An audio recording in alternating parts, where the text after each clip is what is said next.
The alien who came as a stranger, but stayed as a friend. The night was calm in the small town of Maple Hill. The stars shone like silver dust scattered across the dark velvet of the sky. Everyone was asleep except for a 15-year-old boy named Ethan Reed, who stood by his window, gazing up at the stars as he often did. Ethan loved the stars.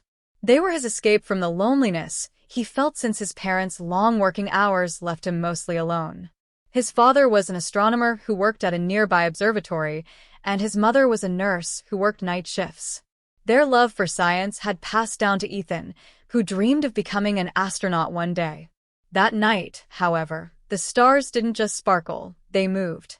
One of them seemed to grow brighter, closer, until it wasn't just a star anymore. It turned into a streak of blue light, racing across the heavens before vanishing behind the forest near Ethan's home. His heart pounded. That wasn't a shooting star, he whispered. It was too big, and it changed direction. Without hesitation, he grabbed his flashlight, put on his jacket, and slipped out of the house quietly. The night air was cold, and the wind whispered through the trees as he entered the forest path. The smell of pine filled the air. He followed the faint smoke and glowing light until he reached a clearing. There, half buried in the ground, was something metallic and round, a small spacecraft, no bigger than a car. The ground around it was scorched. Sparks flickered from its surface. Ethan stepped closer cautiously, his heart racing with a mix of fear and excitement. Suddenly, the ship's door hissed open. A faint light poured out, and from the shadows stepped a figure. It was about his height, with smooth silver skin that shimmered faintly under the moonlight. Its eyes were large and kind, glowing softly like two tiny suns. It looked frightened and weak. Ethan froze. The creature looked at him, trembling. For a moment, neither moved. Then Ethan slowly raised his hands to show he meant no harm. "Hey, it's okay," he said softly. "I won't hurt you." The alien tilted its head, studying him. Then, to Ethan's surprise, it spoke. Its voice was gentle, melodic. "Help, please." Ethan blinked. "You speak English?" The alien shook its head weakly. "Translator device," it murmured, pointing to a small crystal attached to its neck. Ethan stepped forward carefully. "You're hurt." The alien nodded. Its leg was bleeding a glowing blue fluid. Ethan, acting on instinct, tore a piece of his sleeve and wrapped it around the wound. "Come with me," Ethan said. "My house isn't far. You can rest there." The alien hesitated, then nodded slowly. As they walked back through the woods, the alien stumbled often, leaning on Ethan's shoulder for support. For the first time in his life, Ethan wasn't just staring at the stars. He was helping someone who had fallen from them. That night, the universe stopped being a mystery. It became a friend. Ethan helped the alien climb through his window quietly. He didn't want his parents to wake up. He laid the alien gently on his bed. "Wait here," Ethan whispered. "I'll get you some water." When he returned, the alien had removed the crystal translator and placed it beside the bed. Its breathing was uneven, its body trembling. "What's your name?" Ethan asked, handing it the glass of water. After a moment, the alien touched the crystal and replied softly, "My name is Kale." "I'm Ethan," the boy replied with a small smile. "Welcome to Earth, I guess." Kale tilted his head again, confused but grateful. He took a sip, his hand shaking. "Thank you, Ethan," Kale said slowly, his voice more stable. "Ship broken. Can't go home." Ethan's curiosity was endless. "Where is home?" Kale looked out the window. "Far. "Beyond your sun. A planet called Elion." Ethan's eyes widened. "You came from another star system?" Kale nodded weakly. "Mission, peaceful exploration. I studied human signals. But atmosphere damaged my ship." Ethan's heart filled with wonder and sympathy. "You're stranded here." Kale looked down. "Yes." "Until I fix the ship."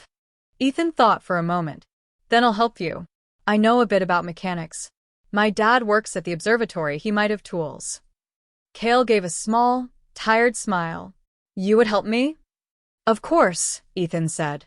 "You're hurt, alone, and far from home. You're not a stranger anymore." You're my guest." From that night, a quiet friendship began. Ethan brought Cale food and water secretly every day, hiding him in the attic. They talked for hours. Cale was fascinated by human life, by music, colors, and stories. He asked simple questions that made Ethan laugh. "Why do humans cry?" Cale asked one night. "Because we feel too much," Ethan said with a smile. "Sometimes sadness, sometimes happiness." Cale thought about that. On Elian, we share emotions through light. We do not cry, but it sounds beautiful. Slowly, Cale began to recover. His wounds healed, and his strength returned. But Ethan knew that the more Cale healed, the closer he would be to leaving. And deep inside, he didn't want his only friend to go. Days turned into weeks. Ethan and Cale worked together on repairing the small ship hidden in the woods. Cale showed Ethan technology beyond imagination, crystals that stored energy, metals that could bend and heal. Ethan learned faster than Cale expected. "You learn like one of us," Cale said with a hint of pride. "I just want to help," Ethan replied. "You helped me too. You made me believe there's more out there." One afternoon, while they worked, Ethan heard voices nearby. It was Mr. Carson, a neighbor, and his dog. "Strange lights again," Carson muttered. "I think there's something out here. Maybe a crashed drone." Ethan froze. Cale looked at him, alarmed. "Hide," Ethan whispered. Cale vanished into the trees silently. His body shimmered for a moment and disappeared, turning invisible. Ethan quickly threw a tarp over the ship. Mr. Carson and his dog appeared at the edge of the clearing. "What are you doing out here, Ethan?" Just exploring," Ethan stammered. "Looking for rocks for my science project." Carson narrowed his eyes, but said nothing. "Be careful. There's something strange in these woods." When he left, Cale reappeared, sighing in relief. "That was close." Ethan nodded. "We have to be careful. If anyone finds you, they'll take you away." Cale looked serious. "Humans fear what they don't understand." Ethan met his gaze. "Not all humans." That night, Cale showed Ethan a small holographic image of his home planet. Floating mountains, silver rivers, glowing forests, it was breathtaking. "My people lived in harmony with nature," Cale said softly. "We traveled among stars not to conquer, but to learn." Ethan smiled. "Then you came to the right place. You've already taught me so much." Cale looked at him with warmth in his glowing eyes. "And you've taught me what friendship means." But neither of them knew that someone else had seen the strange lights that night and had already called the authorities. It was early morning when the sound of helicopters filled the sky. Ethan woke with a start. The window glowed red from the lights outside. He ran to the attic. "Cale, we have to go." Cale looked outside calmly. "They found the ship." Ethan's heart pounded. "We can hide you in the basement or—" Cale shook his head. "They will search everywhere. You helped me, Ethan. I will not let you suffer because of me." Ethan's eyes filled with tears. "But you can't just give up." Cale smiled sadly. "I won't. But maybe it's time they know I came in peace." Before Ethan could stop him, Cale stepped outside into the sunlight. Soldiers surrounded the clearing, pointing their weapons. "Don't shoot," Ethan shouted, running after him. "He's not dangerous." Cale raised his hand slowly, the translator crystal glowing. "I am Cale of Elian," he said clearly. "I mean no harm." The soldiers hesitated. Scientists and government agents stepped forward, astonished. "Alien life," one whispered. "He's real." Ethan pushed through the crowd. "He's my friend. Please don't hurt him." The commander stepped forward. "Stand back, kid. We just need to make sure he's not a threat." Cale turned to Ethan. "It's all right. I trust you." Ethan's voice broke. "I don't want you to go." Cale touched his shoulder gently. "No friendship is ever lost, even across stars." He looked at the commander. "I only ask one thing.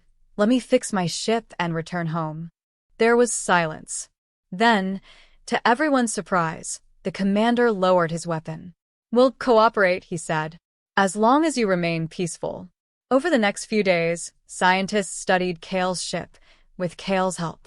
Ethan visited daily, watching as Kale worked tirelessly. People began to realize that Kale truly meant no harm. He shared knowledge about clean energy, peaceful technologies, and unity. Humanity, for once, listened. Weeks later. Kale's ship was finally repaired. The world had changed in that short time. People gathered across nations to watch his farewell broadcast. Ethan stood near the ship, tears in his eyes. "Will I ever see you again?" he asked quietly. Kale looked at him, smiling softly. "One day, perhaps. When your world is ready to travel the stars. Then we shall meet again, not as strangers, but as friends." He handed Ethan a small crystal, the same kind that powered his translator. "Keep this. It will glow when I am near." Ethan held it tightly. "Thank you for everything." Kale stepped into his ship. The door closed with a soft hiss. The engines hummed, glowing blue. As the ship rose into the sky, the wind swirled around Ethan. He watched the light disappear into the clouds, his heart full and heavy. That night, he looked up at the stars again. They didn't seem distant anymore. Somewhere out there, Kale was watching too. And in that endless universe, a bond of friendship glowed brighter than any star.